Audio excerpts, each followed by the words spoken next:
এই যে অনেকে বলছে যে সন্তানগুলো সবসময় এসে মানে এখানে ঘুমাচ্ছে, না সবসময় ভাইজান, ঘুমিয়ে থাকে, আপনাদের কারণটা কি?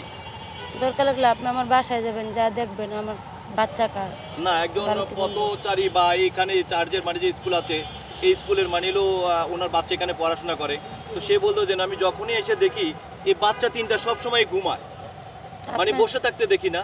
আমিও যখন আসি তখনও তিনোটা এমনভাবে ঘুমাচ্ছে যে এত ঘুম দেখে আমার কাছে মনে হলো যে না, একটা আলিশান বাসায় বা এসি আছে এমন একটা পরিস্থিতিতে ঘুমাচ্ছে। যেন ওদের যখন ঘুম আসে সেন ঘুম আসে, ওনারা মনে করে যে আমি ওষুধ খাওয়াই, অনেক রকম অনেক কথা কয়, অনেক মানুষের তো কয় যে বাচ্চা আলাদ করে নিয়ে আসি, ইঞ্জেকশন দিয়া তারপরে শোয়াই তুই। কিন্তু আপনি এটা যে আপনি দেখবেন আমার বাসায় যে আমি ইঞ্জেকশন দিই না কি নিজেরই বাচ্চা না আরেকজনেরই বাচ্চা, আপনি তদন্ত নেন সমস্যা কি, আমি তো তাও ডরাইতেছি না। মানুষ কি বলে?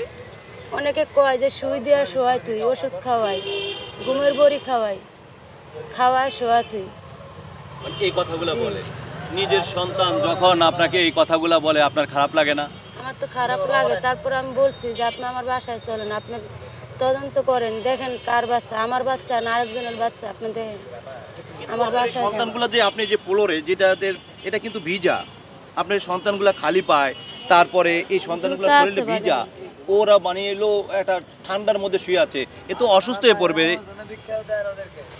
অসুস্থ তো হবে বাজান, এখন আমরা কি করবো, আমাকে তো খাওয়া দাওয়া লাগে, ঘর ভাড়া দেওয়া লাগে, আমরা নালে তো চলতে পারি না, বাচ্চা মাইয়ার মাদ্রাসা পড়াই। আপনার স্বামীর কি হয়েছে এখন? কতদিন ধরে সে পাগল হয়ে মানে রাস্তায় বাইরে চলে গেছে, আপনাদের খোঁজ খবর রাখতেছে না? 5 বছর ধরে এরকম। পুরো 5 বছর। আপনার এই কন্যা সন্তান এই যে ছোটটার বয়স কত? এটার পেটে থুয়ে গেছিল, মানে এটা 3 মাসে গর্ভে পেটে রেখে থুয়ে। সে চলে গেছে। জি, এই পর্যন্ত আপনি এই তিনটা সন্তান নিয়ে মানে কন্টিনিউ ওইভাবে চালিয়ে যাচ্ছেন?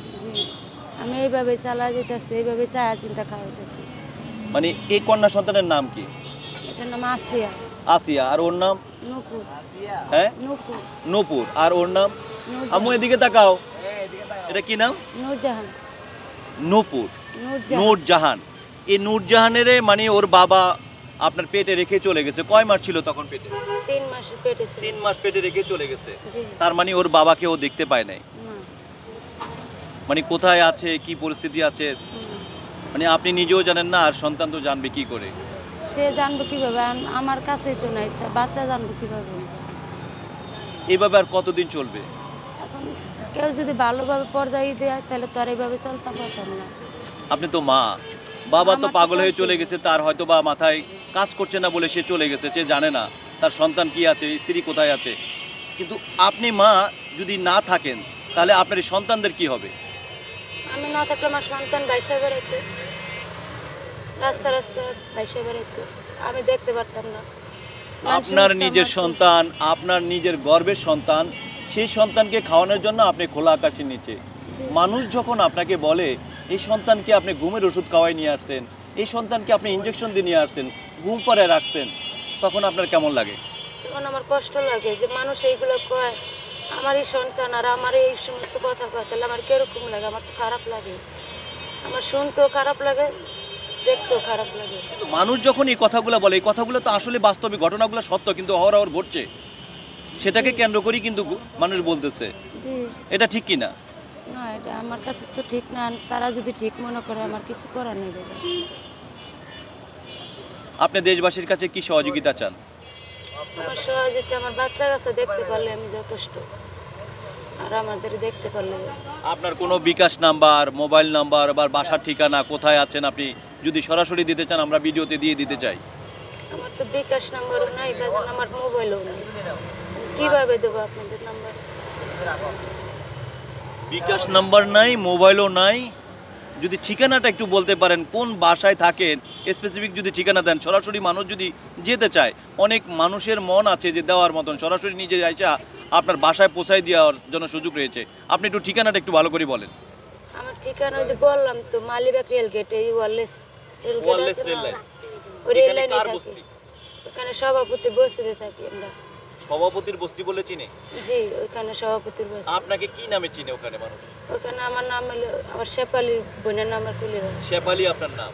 না, আমার বোনের নাম শেপালি। শেফালি, ওই শেফালির বোনের কথা বললে হবে যে 3 কন্যা সন্তান রয়েছে, স্বামী পাগল হয়ে চলে গেছে, তাহলে কি দেখা দিবে মানুষ? জি, আমি কি আপনার বাসায় যেতে পারবো? যাবেন, সমস্যা নেই। আমি আমার ভিজিটিং কার্ডটা দিয়ে দিচ্ছি, দেন। আপনি সেই কার্ডে আপনি ফোন দিবেন বাসায় গিয়ে। আমার এই নাম্বারটা দিলে আপনার বোনের নাম্বার থেকে কল দিতে পারবেন না? আচ্ছা, পারবো বোনের না। নাম্বারটা জানেন কিনা আপনি? আমার ওটা মুখস্থ নেই বাজান, অন্তত বোনের নাম্বারটা দিলেও মানুষ অন্তত মুখস্থ সহজ নাই। ভেবে যেতে পারতো। মুখস্থ নাই এই জন্য। আচ্ছা, ওখানে তো কমিউনিটি হাসপাতাল আছে। জি, কমিউনিটি হাসপাতাল আছে না? এই ঢাকা কমিউনিটি হাসপাতালের কোন পাশে? ঢাকা কমিটি হাসপাতালের ওই পাশে আমরা থাকি। ওই রাস্তার যে- ওপারে, হ্যাঁ। রেল লাইনের ওপারে। জি আচ্ছা, তাহলে আমি যে বড় যে বস্তিটা, ওই বস্তিতে থাকেন। জি। অনেক বড় বস্তিটা, খুঁজে আর পাবো ভিতরে- আপনাকে? অনেক ভিতরে ওই যে চিপা রাস্তা আছে না, ওইটা ভিতরে যে বস্তু উঠাইছে পানির ভিতরে যে গড্ডি, ওই জায়গায় আমরা ওখানে থাকি। থাকেন। ভাড়া থাকি। মা, তুমি কান্না করতেছো কি জন্য একটু বলবা? কম এদিকে তাকাও, আমাকে একটু বলো তো। এই যে মানুষ বলতেছে এটা তোমার মা না, তোমার মা মানুষে তোমাদেরকে কইতাছে আমি মা নিয়ে না, আসছে, একটু দাও। বলবা এটা আসলে কি কও। তোমাদের মা? এই যে হ্যাঁ, আব্বু কও। এটা কি তোমার মা? মা, এটা তোমার মা?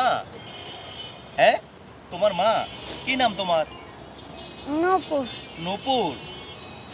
এই যে মানুষ বলে এটা তোমার মা, কি মা না। তুমি ঘুমাচ্ছ কেন? ঘুম আসতেছে এই জন্য ঘুমাচ্ছ? তোমার কি নাম? কি কয় বাবা? কি নাম তোমার? হ্যাঁ,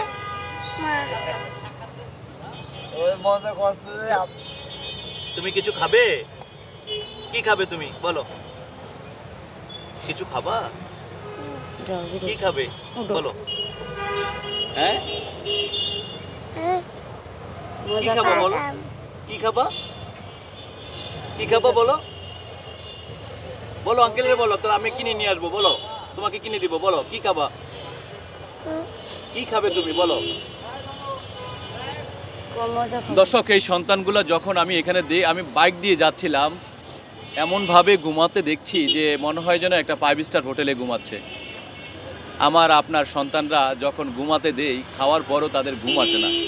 আর এই সন্তানগুলা কতটা কষ্ট থাকলে খোলা আকাশের নিচে এত গাড়ির সাউন্ডের মধ্যেও এই ভিজা জায়গাটা, সেই জায়গাটাতে তারা ঘুমাতে পারে। দর্শক, আপনাদের কাছে রিকোয়েস্ট থাকলো ভিডিওটির বেশি বেশি করে শেয়ার দিবেন, যাতে এই পরিবারে 3টা কন্যা সন্তানের জন্য যাতে আমরা কিছু করতে পারি। ভালো থাকবেন দর্শক, সুস্থ থাকবেন, আল্লাহ হাফেজ।